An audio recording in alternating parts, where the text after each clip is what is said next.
And I jumped out of the way. I said, oh, my God, this plane's going to crash. This thing came right across, north to south. Incidentally, I was a private pilot, so I have some familiarity with the airspace. It glided over my house, and there was absolutely no noise. What I thought to be a kind of a boomerang shape. Myself, my God, that's a wingspan. I've never seen anything like that. They were reported by at least one commercial airline pilot. It was humongous, that's all I can say. It passed right in front of us, just about right above eye's length.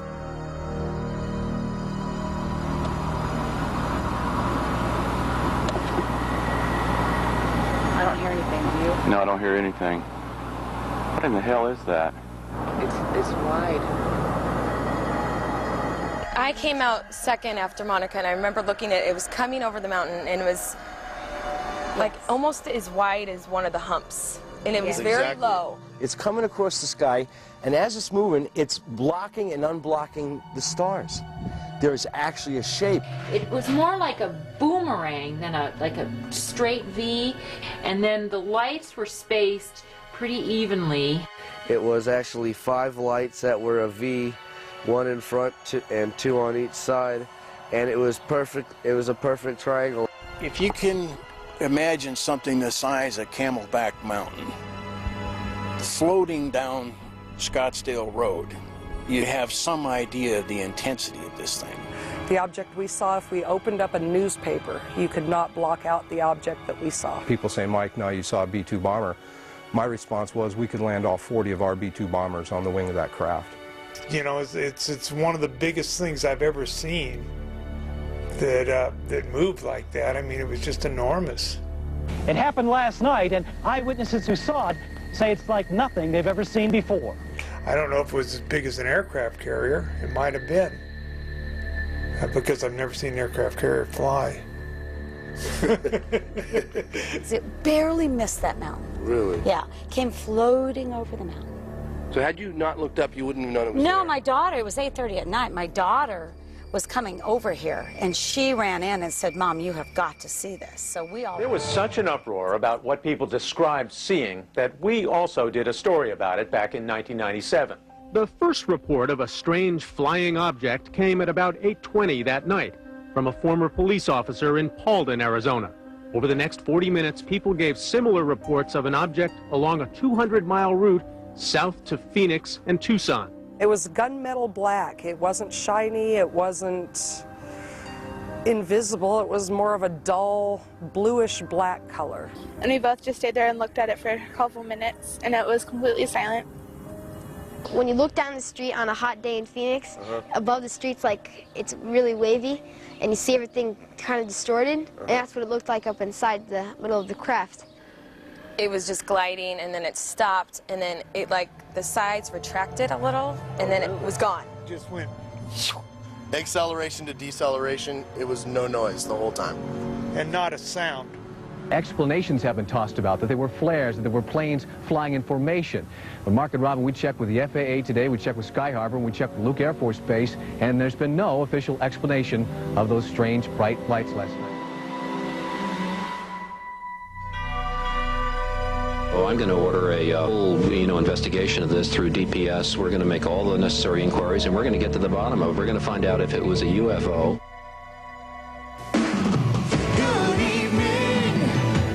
I'm Patty Kirkpatrick. Remember those mysterious lights in the sky? Well, the governor says there are new leads in the case. Good evening, Arizona. The governor is holding a news conference on the lights in the sky over Phoenix in March. Let's listen in. And now I'll ask Officer Stein and his colleagues to escort the accused into the room so that we may all look upon the guilty party. Don't get him too close to me, please. It's, Now, this just goes to show that you guys are entirely too serious.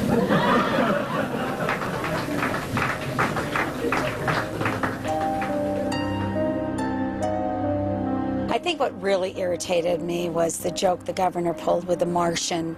I just didn't have time for that kind of stuff. He was just dismissing everything that these people had seen and said, just like we're all Looney Tunes. And I know what I saw, and that's not what you're telling me what I saw. I didn't see flares. I didn't see A-10 Warthog. So how about we work together and try to figure out what this thing is?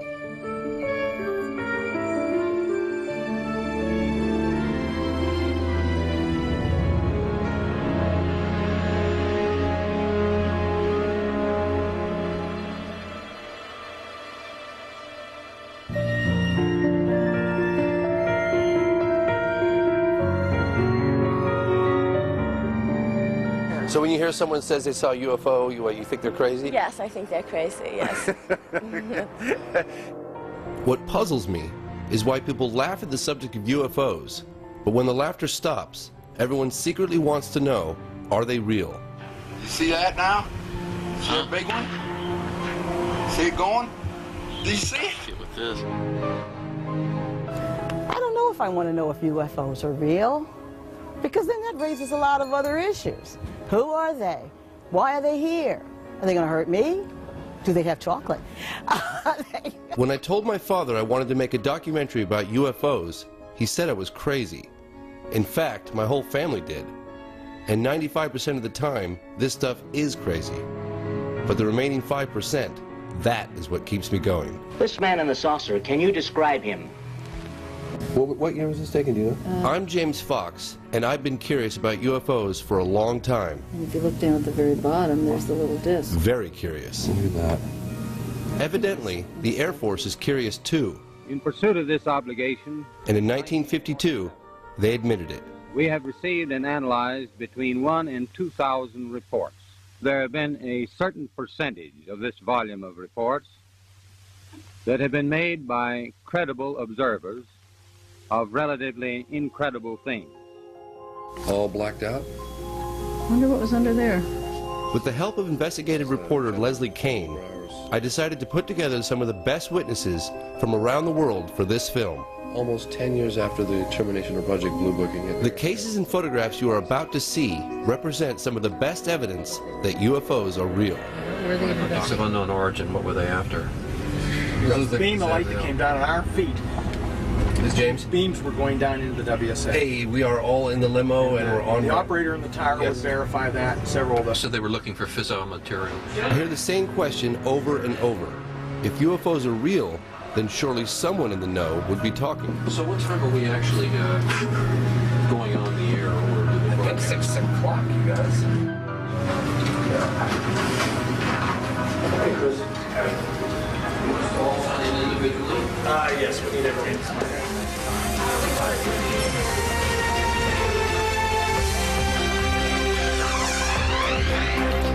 Good evening. A historic occasion will take place in Washington on Monday. Former high-level government employees, military officials, and pilots from all over the world will come together.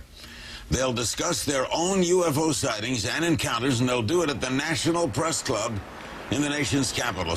This group has gathered together to call on the United States government to take an active role in investigating cases involving unidentified flying objects. James Fox, will you be there Monday too? Absolutely, yes. To establish the fact that the phenomenon is real and it's happening worldwide. Fife, are we now saying that the United States is taking this seriously, or is this just an event? I think the United States is taking it seriously, and they need to. It's long overdue. And you're going to moderate it, right? I'm going to moderate it. I'm Fife Symington. In 1997, during my second term as governor of Arizona, I saw something that defied logic and challenged my reality. Before this event, I met with the governor at his home to find out why he ridiculed the sighting.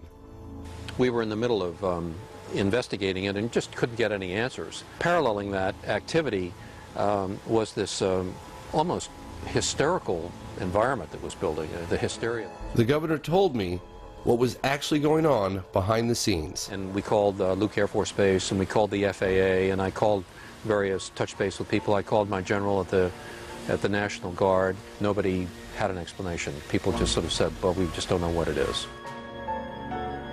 Phoenix Councilwoman Frances Barwood was one of the only elected representatives willing to push for an investigation. I would have thought that they would have wanted to do an investigation, but apparently they would rather ignore it. I don't know why. At Barwood's request, Senator John McCain looked into the matter personally.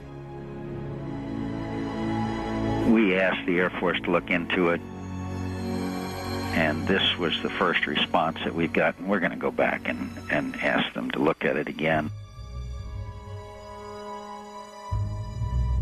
Senator McCain wrote letters to both the National Archives and the Air Force. Both claimed not to have jurisdiction over such matters.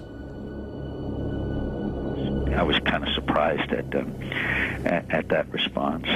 But there are people who said they saw things, and whenever that happens, they deserve at least an investigation, it seems to me. The Air Force explanation eventually provided to Senator McCain was military flares dropped from A-10 Warthogs between 9:30 and 10 p.m.